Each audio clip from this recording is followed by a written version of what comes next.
चाहते हैं कि आपका हर एक वोट बहुत ही कीमती है, इसको ऐसे ही ज़ाया ना करें और इस देश के लिए एक सफल प्रत्याशी को चुने। ओए गुरु, हो जाए शुरू, बताएं आपको क्या दक्षिणा दी जाए? प्रणाम बच्चों, मैं आप सबको बताना चाहता हूँ कि आप सब 18 वर्ष के हो चुके हैं और मैं आपको आज बालिग घोषित करता हूँ और एक वरदान देता हूँ, एक अखंड शक्ति का वरदान। अखंड शक्ति का वरदान? ओह हाँ, ये शक्ति ना ही आपसे छीनी जा सकती है और ना ही बांटी जा सकती है। अच्छा, ये शक्ति है मतदान की। मतदान। चलो साथियों, चलो बंधुओं, आओ हम सब मतदान करें, मतदान में अपना योगदान दें। कदरदान मेहरबान चंपक लाल चाचा, कदरदान मेहरबान चमचम चाचा, चोरों के सम्राट, धोखेबाजों के उस्ताद,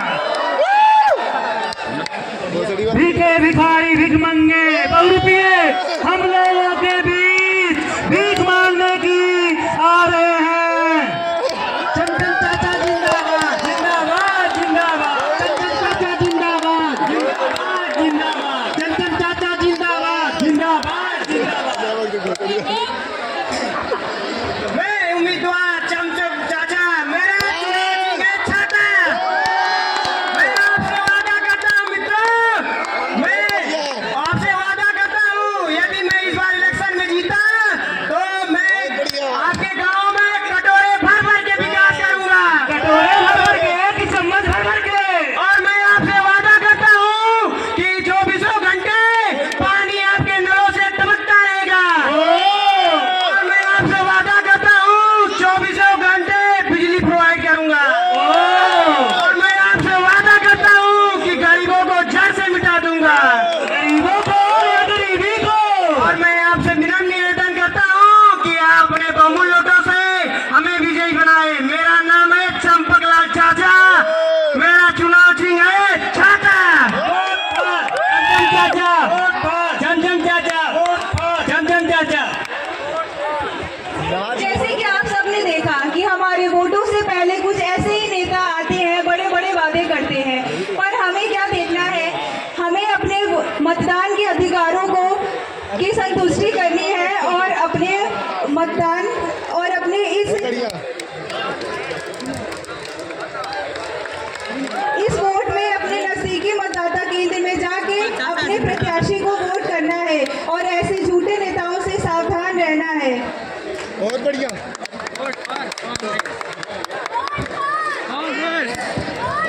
अनामिका, मेरा आप सभी को नमस्कार और मैं हूँ एक खास पार्टी की उम्मीदवार और मेरा चुनाव चिन्ह है पुस्तक। मैं इस देश की प्रगति और विकास के लिए कार्य करना चाहती हूँ। मैंने बहुत सारे गांवों में भ्रमण किया और पाया कि वहाँ पर लोग तरह तरह की परेशानियों से सामना कर रहे हैं, जैसे कि बिजली की समस्या, पानी की समस्या, शिक्षा से लेकर समस्या और सबसे विशेष महिलाओं की सुरक्षा की समस्या।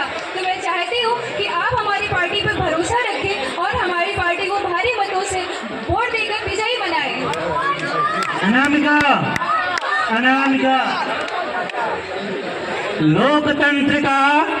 लोकतंत्र का सम्मान करेंगे, निर्भय होकर मतदान करेंगे। जी हाँ दोस्तों, जैसे कि हम सब जानते हैं वोट डालना हम सबका अधिकार है और हमारा निजी कर्तव्य है, इसलिए हम सबको अपने निजी मतदान केंद्र जाकर वोट जरूर देना चाहिए। लेकिन आजकल क्या होता है, जैसे कि पढ़े लिखे लोग भी जाति, धर्म और मजहब के नाम पर वोट देते हैं और कहीं ना कहीं एक लालची नेता को चुन लेते हैं, जिससे क्या होता है, हमारा ही देश पूरे 5 साल तक गलत प्रत्याशी के लिए हो जाता है।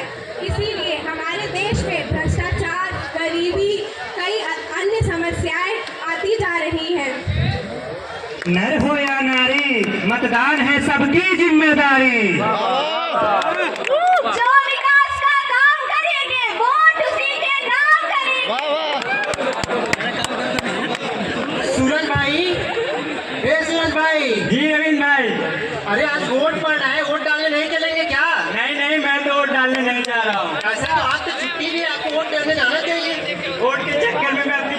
बर्बाद करूं? मैं तो वाटर पार्क घूमने जा रहा हूँ। Water park? जी तो भाभी भी नहीं जा रही होंगी वोट डालने? नहीं, वो भी वोट डालने नहीं जा रही। इतनी बड़ी बड़ी लाइनों में इतनी धूप में वोट देकर हमें क्या मिलेगा भला? अच्छा, वोट धूप से डर रहे हैं आप? अरे रानी लक्ष्मीबाई को देखिए, वो ना तो धूप देखी ना तो बरसात देखी, वो उन्होंने देश के लिए अपने प्राण का कुर्बान कर दिया और आप धूप से डर रहे हैं, वोट देने नहीं भेज रहे हैं? भैया आप इतना ज्ञान दे रहे हैं, आप बताइए आपकी बात जा रही है या नहीं वोट देने? जरूर जाएंगी। आपको नहीं पता है, मेरी बूढ़ी माँ है जो चल नहीं सकती है, उनको मैं खुद अपने हाथों से वोट डलवाने ले जाऊंगा। अच्छा भैया, हम आपके कहने से वोट देने चले ही जा रहे हैं, तो एक वोट से भला क्या होगा? अरे एक वोट से क्या नहीं हो सकता? एक वोट से सरकार बन भी सकती है, सरकार बिगड़ भी सकती है। यदि आपकी एक वोट की वजह से यदि गलत सरकार चुन जाए तो देखिए देश का हालत क्या होगा। भैया जीतने के बाद कोई किसी का नहीं होता। अगर आपको जाना है तो आप जाइए, मैं तो नहीं जा रहा हूँ। अरे मेरा काम था आपको समझाना, आप जाए ना जाए आपकी मत है। जैसा कि यहाँ पे बैठे हुए सभी नौजवान देखे कि इन्हीं सूरज के जैसे लोग वोट डालने नहीं जाते हैं और बाद में कहते हैं सरकार बनी है, सरकार बनी है। उल्टा हो गया तो भ्रष्टाचार हो गया, तो ये हो गया तो वो हो गया।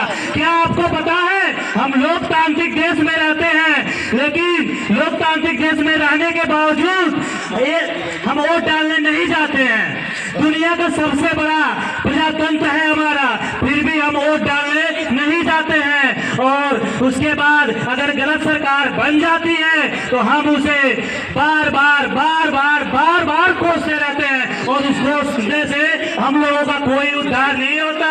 इसलिए आप लोग कोसिए नहीं, आप लोग जाइए और अपने नजदीकी बूथ केंद्र पे जा करके अपना मतदान करिए। जी हाँ दोस्तों, जैसे आप जानते हैं हमारे भारत में 30 से 40% लोग वोट नहीं देते हैं। सोचिए इसका कितना बड़ा योगदान है हमारे भारत के विकास में। तो इस बार याद रखिए, हर एक भारतीय वोट दे और अपना नाम सुनिश्चित करे, अपने पास के मतदाता केंद्र में जाए और अपने मनचाहा प्रत्याशी को उनके सारे विकल्पों तथ्य को देखते हुए अपना वोट प्रदान करे और इस समाज और भारत के कल्याण में अपना योगदान दे। और हाँ दोस्तों, यह भी हम सब जानते हैं कि अगर हमें कोई प्रत्याशी नहीं पसंद होता है तो मतदान केंद्र में जाकर हम नोटा का बटन भी दबा सकते हैं।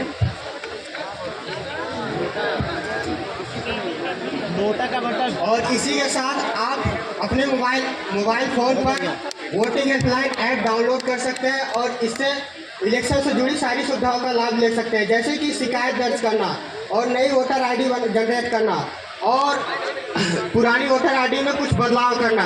ये सारी सुविधाएं वोटिंग हेल्पलाइन ऐप पर उपलब्ध है, कृपया उसका उपयोग करें। धन्यवाद। ध्यान रखिए कि वोटिंग हेल्पलाइन पे आप अपना रजिस्ट्रेशन भी करा लें और सिर्फ 5 मिनट में आप अपना वोटर आईडी भी जनरेट कर सकते हैं। ना नशे से ना नोट से किस्मत बदलेगी या कोर्ट से। कभी ना आए, सोच समझकर बटन दबाएं। आओ मिलकर अलग जगह मिलजुल कर मतदान कराएं। वोट डालने जाना है, अपना फर्ज निभाना है। यदि नहीं करो